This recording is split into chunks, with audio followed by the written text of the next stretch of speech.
Welcome to this funding opportunity webinar for the Equity and Conservation Outreach Cooperative Agreements. I'm Jay Lee with the Natural Resources Conservation Service of the U.S. Department of Agriculture. We like to call it NRCS for short. Today we'll learn more about this fantastic opportunity. But before we get too far, I do want to introduce the presenters for today's webinar. So let's get our cameras on for just a moment.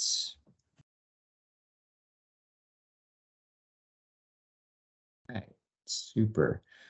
With me today are Robert Chambers, Havala Schumacher, and Jada Burrell, each from our Outreach and Partnership Division. We'll also be hearing from Jeffrey Jacobs from Grants and Agreements Division staff.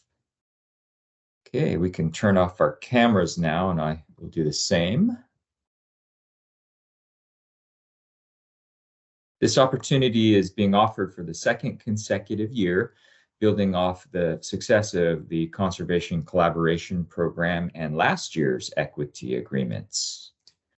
Up to $70 million will be available to fund agreements through this announcement. Applications must be submitted by email to the address listed in the Notice of Funding Opportunity.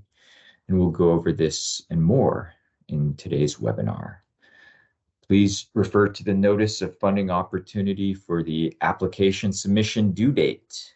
Pay close attention to that date, as applications received after the deadline will not be considered for funding. So don't wait to prepare your packets. We do certainly look forward to seeing your proposals.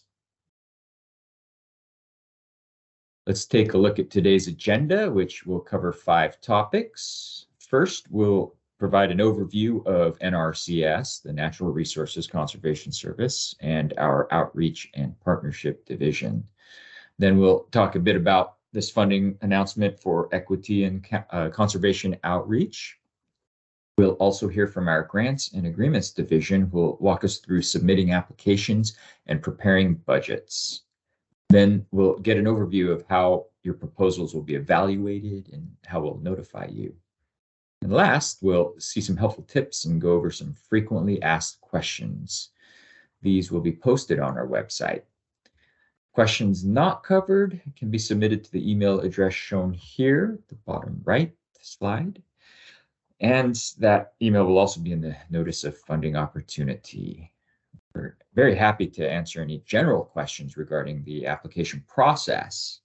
However, we are unable to offer specific guidance on how to craft, structure, or write your proposals. Let's talk a little bit about NRCS and our mission and vision. Our mission is to deliver conservation solutions so agricultural producers can protect natural resources and feed a growing world. We envision a world of clean and abundant water, healthy soils, resilient landscapes, and thriving agricultural communities, all through voluntary conservation. Since our founding in response to the Dust Bowl of the 1930s, NRCS provides assistance to conserve soil, water, and all related natural resources on private farm, forest, and ranch lands. Through offices covering every county across the U.S., NRCS provides technical and financial assistance to help producers with planning and implementing voluntary, science-based conservation. In OPD, our Outreach and Partnership Division of NRCS, our job is to help reach all potential customers. We work through partnerships, some existing and some new, to reach individuals and communities. Our partners help us engage with community members to learn about their natural resource concerns and to build trust with our local NRCS staff. Through this funding opportunity, we hope to increase our outreach and partnership efforts even further. These cooperative agreements are not intended for producers to make improvements to their own lands, their own operations. We have other great programs for that. However, this program is aimed at building capacity and relationships. Awardees will provide outreach and technical assistance to historically underserved farmers, ranchers, and forest land managers. Awardees will develop community-led conservation outreach projects to help historically underserved producers access NRCS programs and to learn of potential career opportunities, both within NRCS and in agriculture and conservation more generally. Next up, we'll hear from Havala, who will talk about the objectives of this funding opportunity, as well as this year's program priorities. All right, thanks, Jay. So let's talk a little bit about the objectives of this year's funding opportunity. This year, we're looking for projects that include outreach activities that accomplish the following objectives. We're looking for projects that promote the benefits of NRCS programs through education or demonstration of conservation practices. For example, a project might demonstrate the benefits of cover crops to new farmers.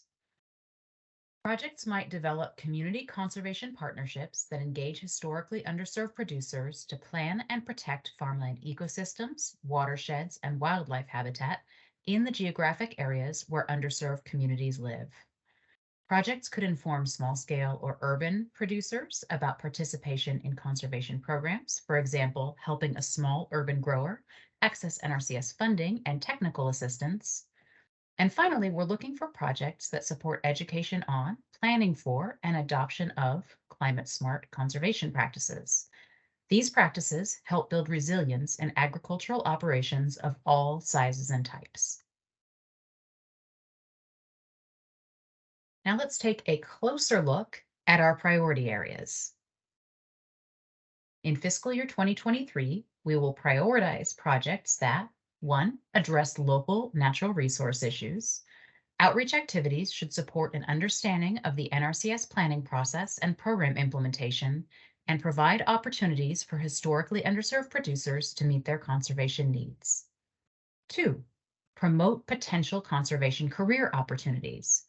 Outreach should promote career opportunities in conservation by recruiting students from underserved communities or who attend minority-serving institutions, including historically Black colleges and universities, 1862 tribal colleges and universities, 1890 and 1994 colleges and universities, Hispanic serving institutions, and Asian American or Pacific Islander serving institutions. We want to introduce the principles and benefits of natural resource conservation to these students through education and build an understanding of careers in agriculture, natural resource conservation, and related employment. We're looking to build the future of sustainable farming by preparing a diverse next generation of producers and conservationists. Third, we're looking for projects that promote the adoption of climate-smart conservation.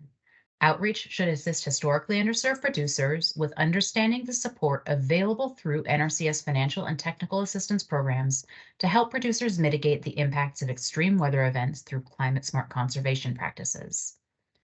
Our fourth priority is to encourage conservation in small-scale and urban agriculture. Outreach should promote partnerships that improve NRCS's ability to connect with historically underserved producers and underserved communities on small acreage and urban farms, and to increase their participation in NRCS conservation programs to help meet their community's needs for sustainable food production. And finally, our final priority is to develop conservation leadership skills and opportunities. Outreach should inform historically underserved producers and underserved communities of leadership programs that will develop community leaders able to help NRCS with identifying local natural resource issues and community conservation priorities, as well as advancing NRCS's ability to incorporate underserved community priorities into its implementation of NRCS conservation programs. Take a look at these priority areas one more time in a little more detail. The first priority, address local natural resource issues, is about giving local communities the tools to address their natural resource issues using NRCS planning and program implementation. NRCS has been locally driven since our agency's beginnings. Resource concerns change depending on where you are located, and local communities are the best equipped to understand their local needs. For this priority, we are looking for projects that help historically underserved producers and underserved communities identify their conservation needs, and then implement NRCS conservation practices and use NRCS planning principles.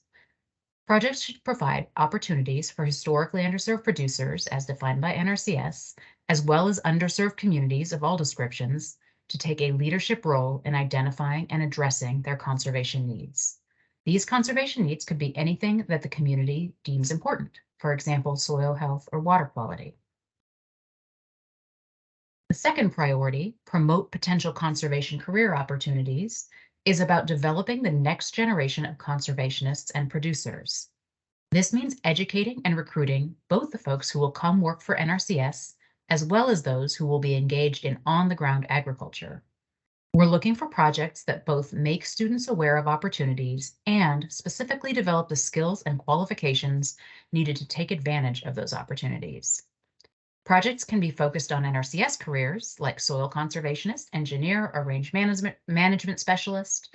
NRCS will need a whole new generation of talented specialists in the upcoming years and decades, and we want the individuals in these positions to represent the communities that they serve. Projects can also be focused on careers in agriculture outside of NRCS careers. For example, are there potential beginning farmers in your community who benefit from training in conservation planning skills critical to their success in agriculture? Projects should provide outreach to minority-serving educational institutions. Students at these institutions are in the process of deciding what their careers will be and are an important source of new farmers, ranchers, and conservationists.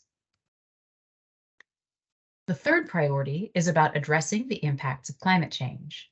These projects should help underserved producers understand what conservation practices they can implement to lessen the impacts of extreme weather on their operations and how NRCS can help. Note that this priority is not about addressing the causes of climate change, but rather giving producers the tools they need to make their operations more resilient in the face of these changes.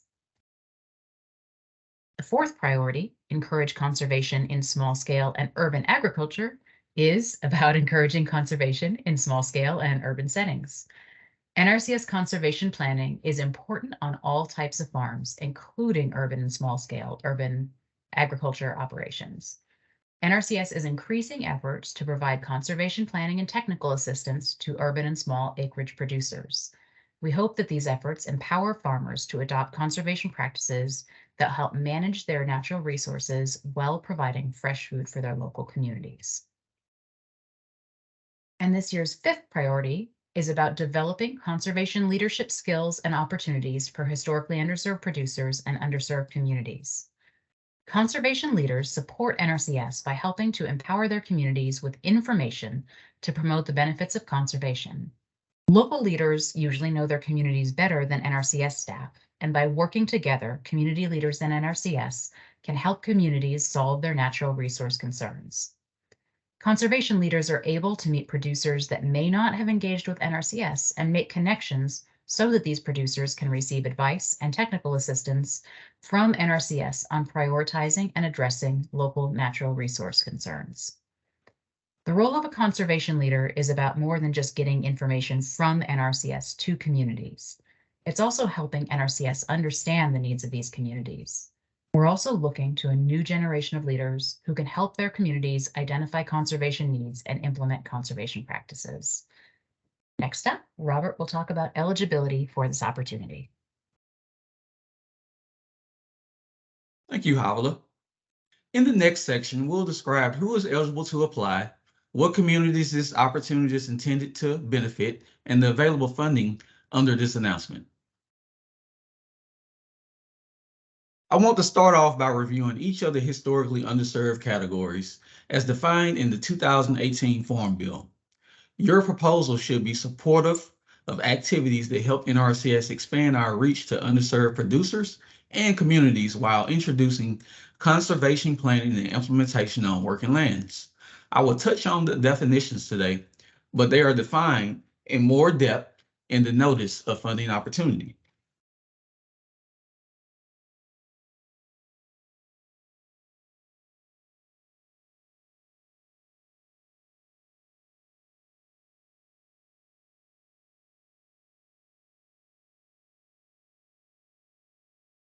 The first category is beginning farmer or rancher.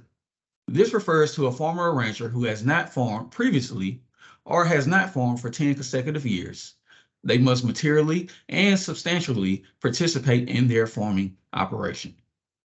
The next category is limited resource farmer or rancher.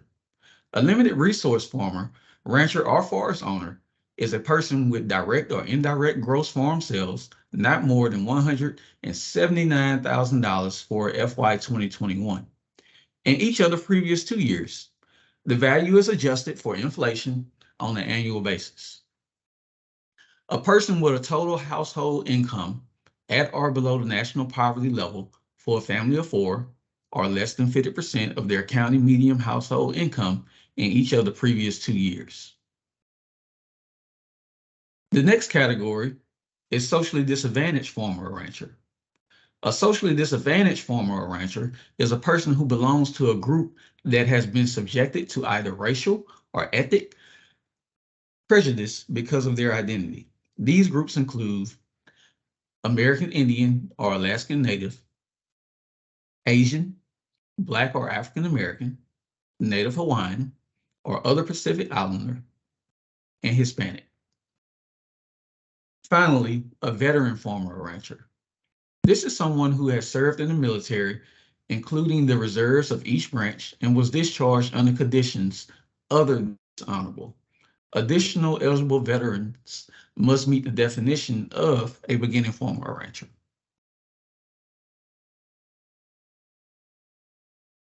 So the definition of underserved communities is not included in the 2018 Farm Bill, but rather defined as an executive order. Per Executive Order 13985 of January 20th, 2021, underserved communities refer to population sharing of particular characteristics, as well as geographic communities that have been systematically denied the full opportunity to participate in aspects of economic, social, and civic life.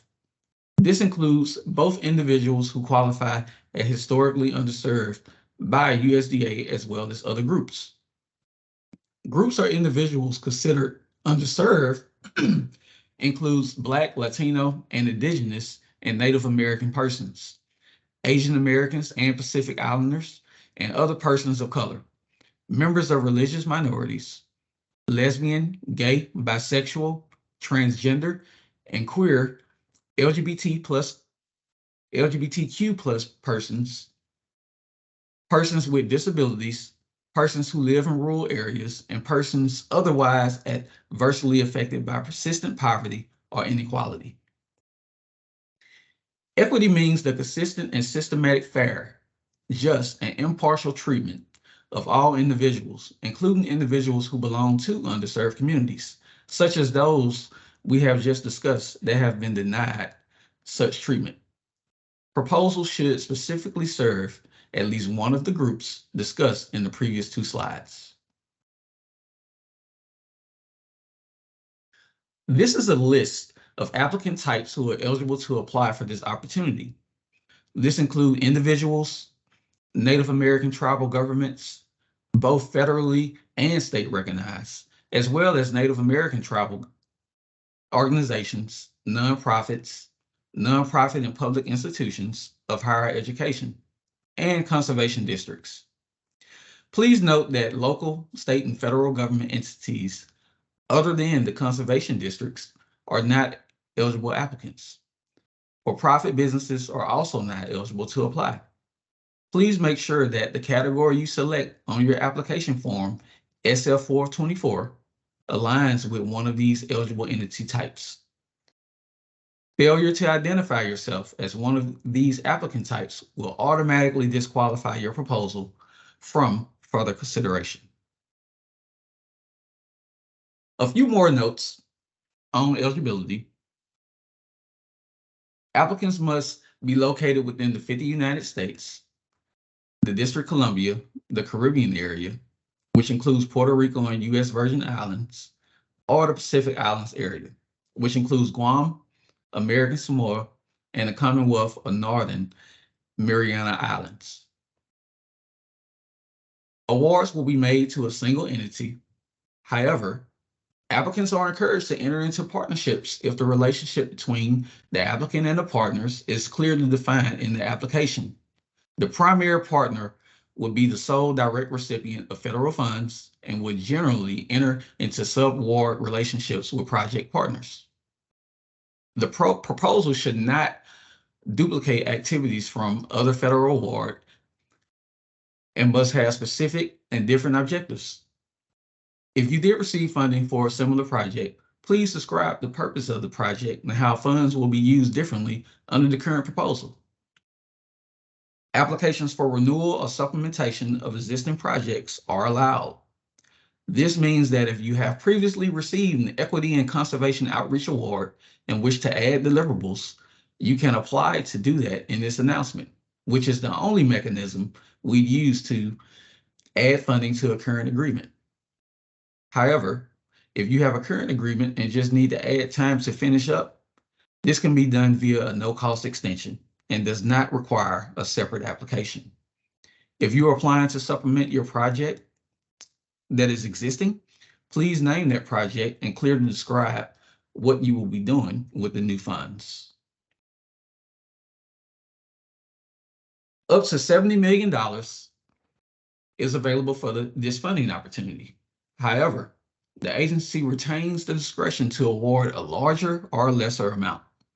Awards should be for 1 to 3 years, and each award will be between $100,000 and $1 million. Please make sure that you are requesting at least $100,000 and no more than $1 million, or your proposal will be disqualified. There is no matching requirement of non-federal funds for this award. All allowable project costs can be paid out of the federal budget. There is no competitive advantage to applicants who voluntarily provide cash or in-kind match. Now at this time, we're going to talk a little bit about the process of applying for this opportunity. Jeffrey Jacobs from the Grants and Agreements Division will cover this section. Thank you. Jeffrey. Thanks, Robert. Your first step will be to download the Notice of Funding Opportunity, NFO. You can start by visiting the 2023 information page on our website at the URL here, which is listed at the bottom of the screen. There will be a direct link to the grants.gov announcement there. Or go directly to grants.gov, click Search Grants, and find the funding opportunity using NRCS as the agency and cooperative agreements as the funding instrument type. Once you have located the funding opportunity, you'll be ready for the next step. Links for further instruction on how to use grants.gov are located at the bottom of this webpage. Next, as the red arrow is pointing you, you would want to click on the opportunity number to open the announcement. From there, you'll see a tab titled Related Documents, as you can see with the red arrow once again. This tab contains all the information you'll need to apply for this opportunity. Make sure to download and save all documents you find there. A complete application containing all required elements is critical. Without a complete application, we will disqualify your proposal. Congratulations, because we are accepting proposals only via email this year.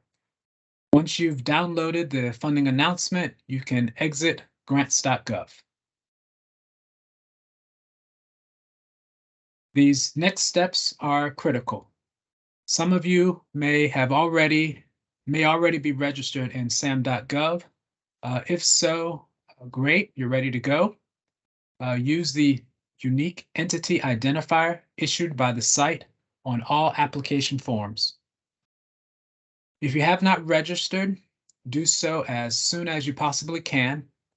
We cannot make awards to entities that are not registered in sam.gov, and this process can take some time.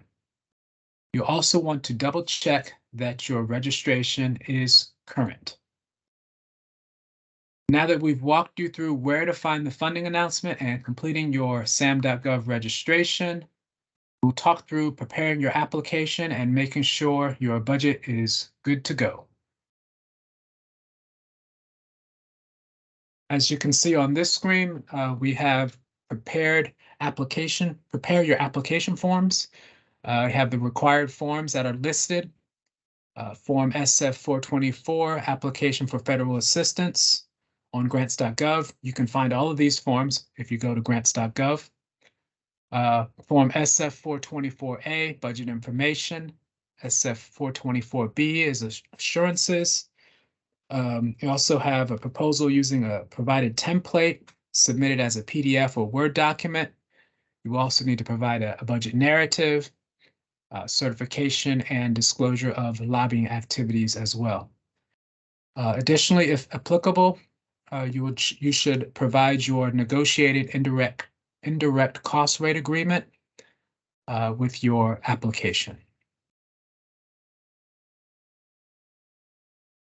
On this page, we have the application template, so you can take a look at that.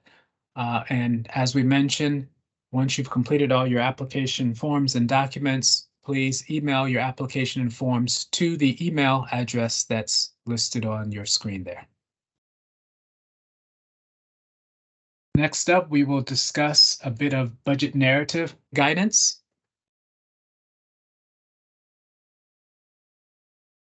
Budget narrative guidance, this is the direct cost categories.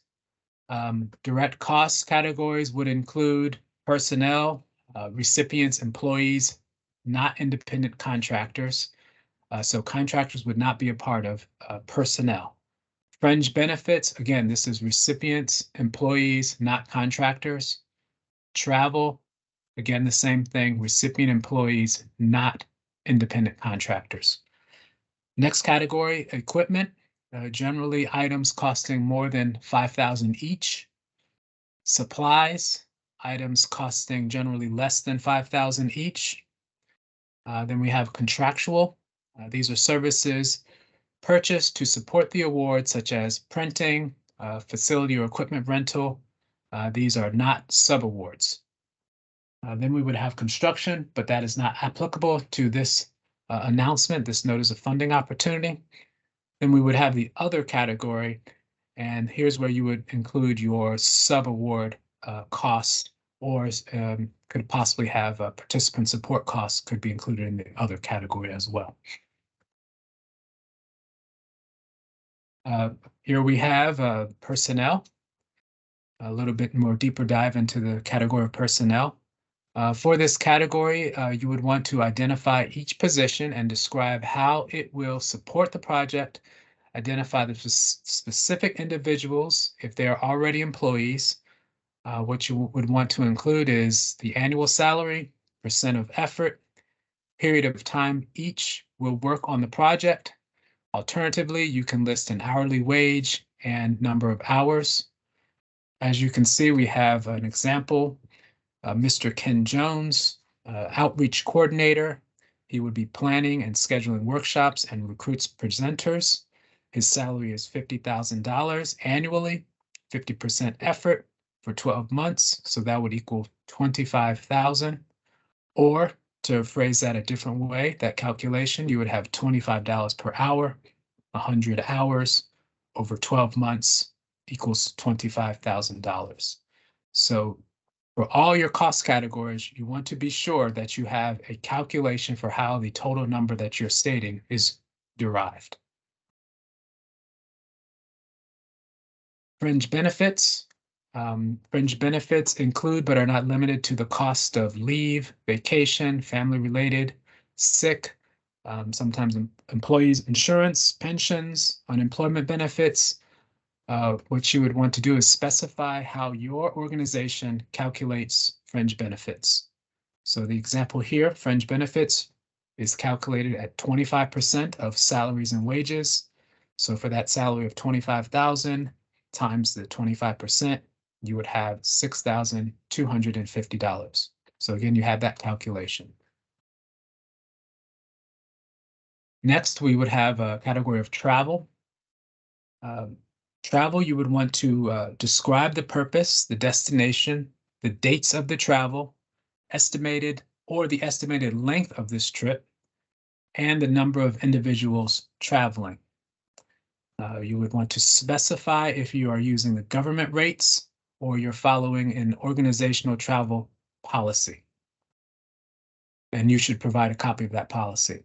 Examples would be, we have here 2 people. They're traveling to Washington, D.C. for a 2-day meeting with the National Association of Women's Farmers. They are going to be requesting airfare, $800 times 2 people, $1,600 total. A hotel, 3 nights times 2 people, at $200, so that would be $1,200. We also have meals. You have rental car for 3 days, $110 a day. There's also included local travel for the project manager. It's calculated at 50 cents per mile throughout the primary service area, 326 miles per month for 12 months. So again, as you see, all the costs are broken out, and so we can follow the trail of how this total calculation is arrived at. Equipment is the next budgetary category. You would only include the cost to purchase new equipment. The cost of renting or leasing equipment would go under the contractual category. For example, to complete objectives number 1 and number 2, a no-till cultivator is required. So XYZ company no-till cultivator, model number 123 at $5,555. Next budgetary category is supplies. So you would indicate general category of expendable supplies, including an amount for each category. As example here, there's postage, $37 a month for 8 months. So that's $296. Laptop computer is a supply. They're going to purchase 1. It's $900. So your total is $900. Projector, 1 projector, $900 equals $900. They're also going to be making copies, 8,000 copies times 10 cents a copy equals $800. Next budgetary category is contractual. Contractual characteristics. This is a characteristics of a contractor, including versus a sub-recipient. So a contractor would normally provide the goods and services within normal business hours. Contractors provide similar goods and services to many different purchasers of this service. The contractor normally operates in a competitive environment. And you can see there's an example of what we're talking about as a contractor. We have Acme Training Company. They're providing a training service at $250 per person. They have 3 staff members, so they're going to charge $750. Another example of a contractor of Jim Smart Consulting. $40 per hour is his rate. He's going to be working 220 hours over 12 months. So that will be $8,800 in total. Jim Smart Consulting is also requesting travel for his consulting service. So he's traveling 2,000 miles at 50 cents per mile equals $1,000. So we always have that calculation of how this cost is derived. The next category is the other budget category. So include in this category items such as subaward and participant support costs. Subaward is an award to another entity meant to carry out part of a federal award. Participant support costs is another one that can be included in other. Usually includes items such as a travel stipend to allow producers, for instance, to attend workshops, subsistence allowances for students attending an educational camp, maybe registration fees paid to allow producers to attend a conference. All of these things, costs, must be connected to a conference or training event.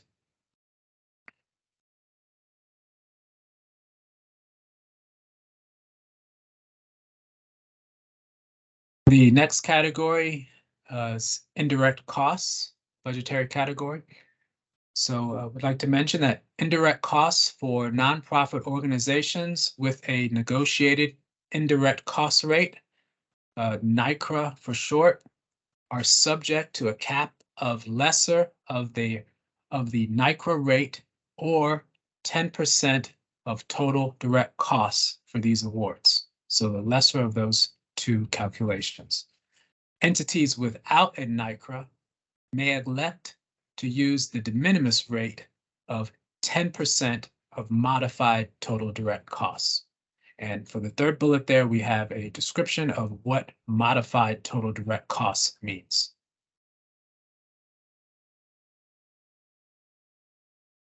So next we have some of the steps that you must complete, the required steps.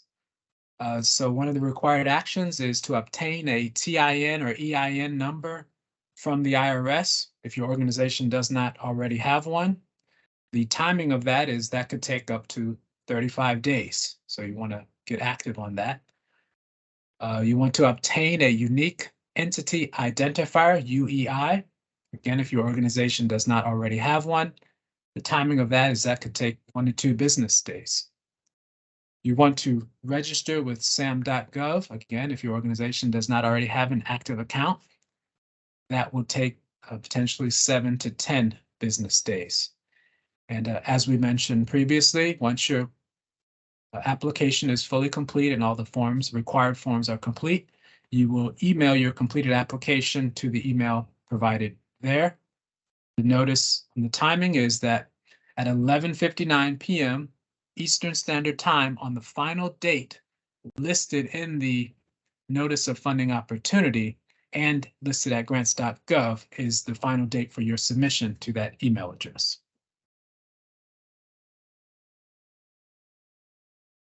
Here is some support if you need some technical assistance, who you can reach out to. For IRS TIN/EIN issues for businesses, there's the number of 1-800-829-4933.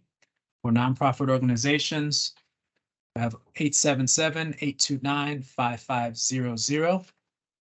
For sam.gov related issues, you can reach out to their visit their Federal Service Desk. They have the email or the address listed there to create an incident ticket, or you can even have a live chat with sam.gov to correct your issues that you may have. You can also reach them via phone, and the number is 866-606-8220. For grants.gov related issues, they have a phone number and email. The phone is 1-800-518-4726, or via email support@grants.gov. Next up, I'll turn it over to my colleague, Jada Burrell, who can take you from here. Thank you. Thanks, Jeff.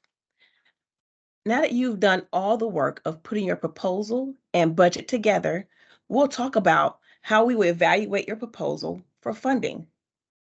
Although this is a non-competitive opportunity, and we will fund as many proposals as possible within the funding available, we do consider criteria that will help us make an informed decision about whether your organization is prepared to receive federal funding.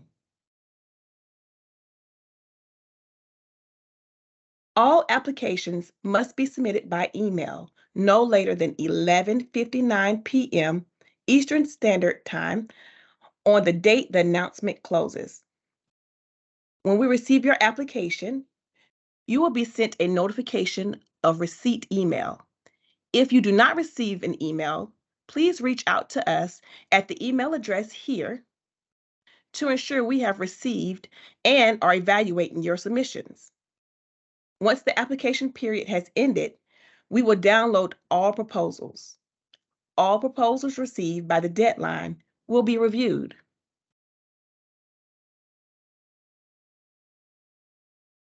The first step of the review process is to determine whether your proposal meets the required outline in the NFO. Please make sure that you sent the proposal via email to the address listed here, which is also in the funding announcement. We will not consider proposals that are submitted late. You need to make sure you're within the page limit and have not left out any of the forms we requested. Finally, please make sure it is clear how your proposal aligns with the purpose of this funding opportunity. Although we would try to fund as many proposals as we can, we expect to receive more proposals than we have funding for. Conducting this first review helps us make sure we're looking at projects that appear to have read and understood the notice of funding opportunity. Submitting a complete and accurate application also helps us give confidence that you and your organization are prepared to manage a federal award. If anything in the NFO is confusing, reach out to the email address provided before you submit your application. Your proposal will be based on what you submit before the deadline. Here are a few more elements that we will be looking for as we conduct our first assessment of your proposal. First, ensure that your proposal does not duplicate activities included in any other federal award. Make sure that you have indicated the type of organization or individual you represent on the SF 424, and that this is included in the list of eligible applicant types on the NFO. For example, if you are an individual, but your SF 424 say you're applying as a small business, we would consider you ineligible.